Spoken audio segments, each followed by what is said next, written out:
भगवान शंकराचार्य के बाद के 4 शंकराचार्यों ने जब देखा कि खानदानी क्षत्रिय दिशाहीन हो गए हैं, सनातन मान बिंदुओं की रक्षा के लिए उन्होंने नागा सैनिक को उद्भाषित किया।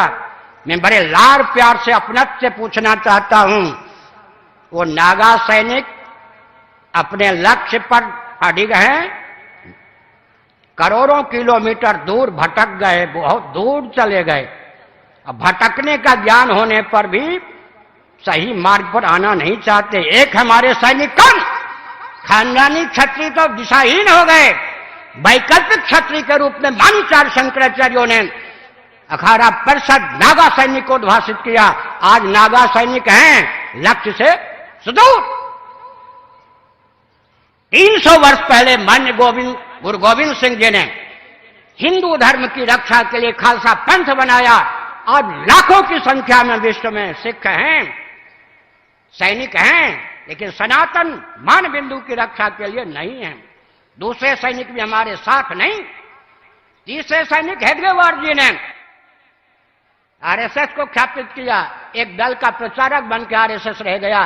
तीनों सैनिक रहने पर भी हमारे किस काम के? सनातन मान बिंदु की रक्षा के लिए तीनों सैनिकों में किस सैनिक का उपयोग और विनियोग हो रहा है? मैं क्रांतिकारी दृष्टि से बोलता हूं। और अंत में सज्जनों, 2 चाहिए, एक स्वस्थ मार्गदर्शन, दूसरा सेना सैनिक। नीचे से लीजिए समर्थ रामदास तो शिवाजी, दोनों चाहिए या नहीं?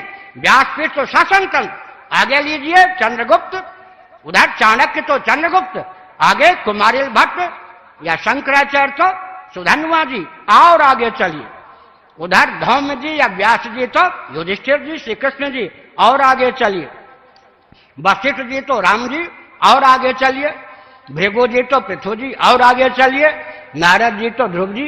दूसरा कहां है? हम आप जो हैं वो तो समर्थ रामदास जी से लेकर नारद जी की भूमिका प्रस्तुत कर सकते हैं ना। दूसरे की कमी दूर कीजिए ना।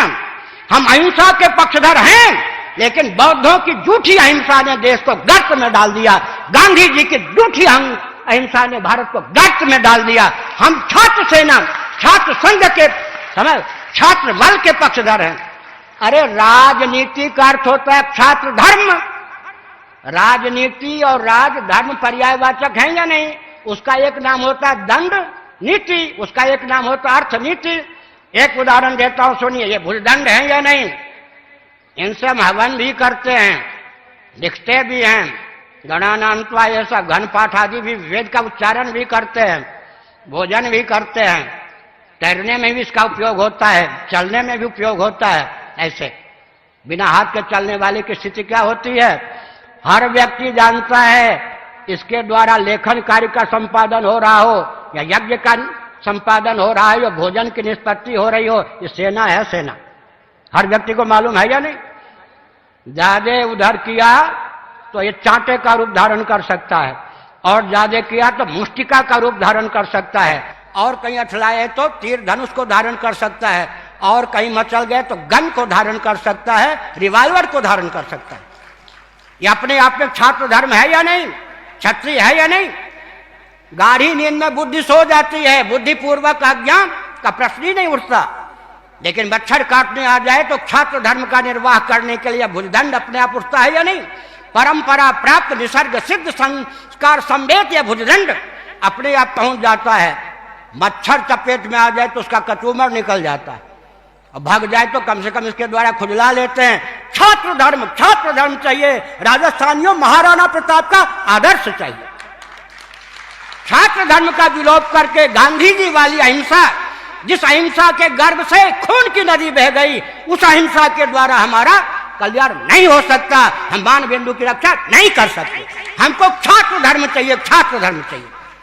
राजधर्म का अर्थ होता है, राजनीति का अर्थ होता है राजधर्म, राजधर्म का होता है छात्र धर्म। इसीलिए क्षत्रिय चाहिए, लेकिन सबकी रक्षा की भावना से।